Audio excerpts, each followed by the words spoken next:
സ്പ്രിംഗ്ലറിൽ പ്രതിപക്ഷത്തിന് ഹൈക്കോടതിയിൽ നിന്ന് തിരിച്ചടിയേറ്റിരിക്കുകയാണ്. കോവിഡ് കാലത്ത് സംസ്ഥാന സർക്കാർ ആരോഗ്യ വിവരങ്ങൾ ചോർത്തിയെന്ന വാദം നിലനിൽക്കില്ലെന്നും സ്വകാര്യ വിവരങ്ങൾ ശേഖരിച്ച സർക്കാർ നടപടി ദുരുദ്ദേശപരമല്ലെന്നും കോടതി ഇപ്പോൾ പറഞ്ഞിരിക്കുകയാണ്. വി.ഡി. സതീശൻ, രമേശ് ചെന്നിത്തല, കെ. സുരേന്ദ്രൻ എന്നിവരുടെ പൊതു താൽപര്യ ഹർജിയും കോടതി തീർപ്പാക്കിയിരിക്കുകയാണ്.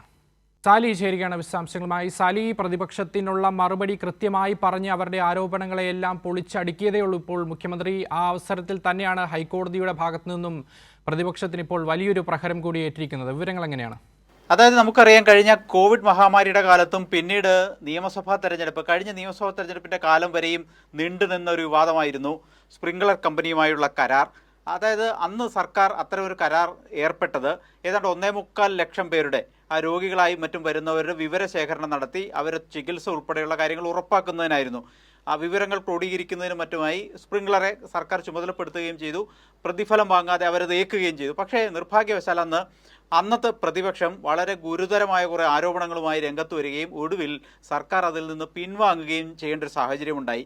മാത്രമല്ല, രാഷ്ട്രീയ ആരോപണങ്ങൾ ഒരു വശത്ത് ഉന്നയിക്കുന്നതിനൊപ്പം തന്നെ പ്രതിപക്ഷ നേതാക്കൾ, അതായത് അന്നത്തെ പ്രതിപക്ഷ നേതാവ് രമേശ് ചെന്നിത്തല, ഇപ്പോഴത്തെ പ്രതിപക്ഷ നേതാവ് വി.ഡി. സതീശൻ, ബി.ജെ.പി. നേതാവ് കെ. സുരേന്ദ്രൻ എന്നിവർ ഹൈക്കോടതിയെ സമീപിച്ചിരുന്നു. ഹൈക്കോടതിയിൽ അവർ ഉന്നയിച്ചിരുന്ന ആക്ഷേപം, ഇങ്ങനൊരു കരാറിൽ ഏർപ്പെട്ടത് പൗരന്മാരുടെ വ്യക്തിവിവരങ്ങൾ ശേഖരിച്ച് സ്വകാര്യ കമ്പനിക്ക് കൈമാറാനുള്ള ദുരൂഹമായ നീക്കമാണ്. അത് തടയണം, അതിനെക്കുറിച്ച് സമഗ്ര അന്വേഷണത്തിന് ഉത്തരവിടണം എന്നൊക്കെയായിരുന്നു. പക്ഷേ അത് കഴിഞ്ഞ കുറേ നാളുകളായി കോടതി വാദം കേട്ടിരുന്നു. പിന്നീട് അതിൻ്റെ പ്രാധാന്യം നഷ്ടമായ പശ്ചാത്തലത്തിൽ കോടതി അത് അവസാനിപ്പിച്ചിരുന്നു. പക്ഷേ ഇന്ന് കോടതി അല്പം മുമ്പ് അതിലൊരു വിധി പറഞ്ഞു. അതായത് ഈ പ്രതിപക്ഷത്തിൻ്റെ ആരോപണങ്ങളെല്ലാം തള്ളിക്കളയുന്നതാണ് ഇന്നത്തെ ഡിവിഷൻ ബെഞ്ചിൻ്റെ, ചീഫ് ജസ്റ്റിസ് അധ്യക്ഷനായ ഡിവിഷൻ ബെഞ്ചിൻ്റെ വിധി എന്നുള്ളതാണ്. അതായത് കോവിഡ് കാലത്ത് ആരോഗ്യ വിവരങ്ങൾ ചോർത്തി എന്ന ഈ ഹർജിക്കാരുടെ വി.ഡി. സതീശൻ, രമേശ് ചെന്നിത്തല, കെ. സുരേന്ദ്രൻ തുടങ്ങിയവരുടെ വാദങ്ങൾ നിലനിൽക്കില്ല. മാത്രമല്ല, അങ്ങനെ ഏതെങ്കിലും വിവരങ്ങൾ ശേഖരിച്ചതിൽ യാതൊരു നിയമവിരുദ്ധതയുമില്ല എന്നും കോടതി വ്യക്തമാക്കി.